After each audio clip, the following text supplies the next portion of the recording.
Welcome back. Let's do this example. We've discussed about the elastic and inelastic collisions. Right, let's try to do these calculations. Car 1 travels east at a constant velocity of 28 meters per second. It collides into the back of car 2 traveling in the same direction at 16 meters per second. After the collision, car 2 moves east at 24 meters per second. The mass of car 1 is 600 kilograms, and then that of car 2 is 900 kilograms. Ignore the effects of friction. A. Determine the velocity of car 1 after collision. Alright, so we're doing A. Let's choose our positive direction. They say east. Sum of initial momentum is equal to sum of final momentum. What information do we have? Let's write it here.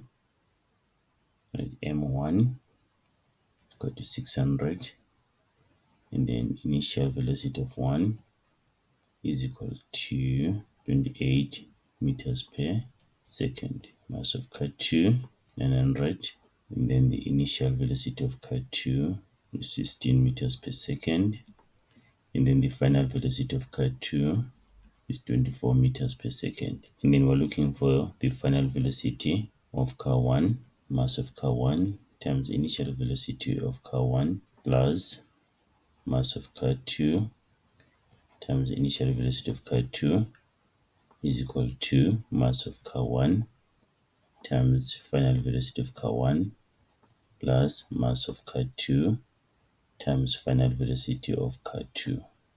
Let's substitute what we have.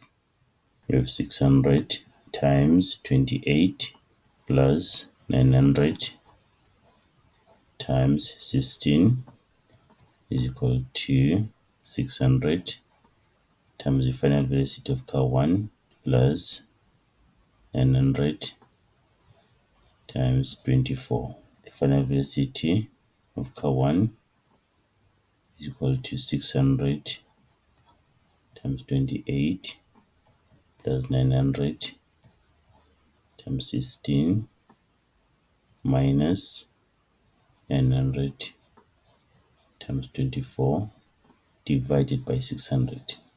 Dividing by this 600. Then what we have? We have 16 meters per second. Direction is going to be east, since the answer is positive there. Let's do B.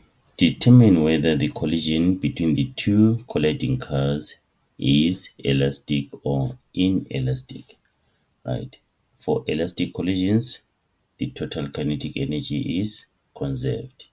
And then for inelastic collisions, the total kinetic energy is not conserved. So we can calculate these total kinetic energies separately. We can calculate the total initial kinetic energy, then thereafter we calculate the total final kinetic energy, and then we compare those two. Let's start with the initial kinetic energy. That is going to be half, and then mass of car 1 times initial velocity of car 1 squared, then plus half mass of car 2 times initial velocity of car 2 squared.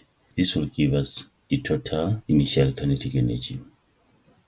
It's going to be half times 600, then 28 squared plus half times 900, then times 16 squared. Then what do you get?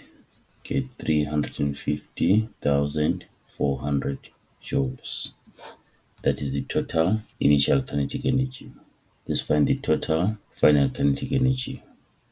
It's going to be half mass of car 1 times the final velocity of car 1 squared plus half mass of car 2 times the final velocity of car 2 squared. It's going to be half, then 616 squared plus half 924 squared. Then what do we get? We get 336,000 joules. Right. And then from here we can see that the total initial kinetic energy is not equal to the total final kinetic energy. Therefore, the collision is inelastic.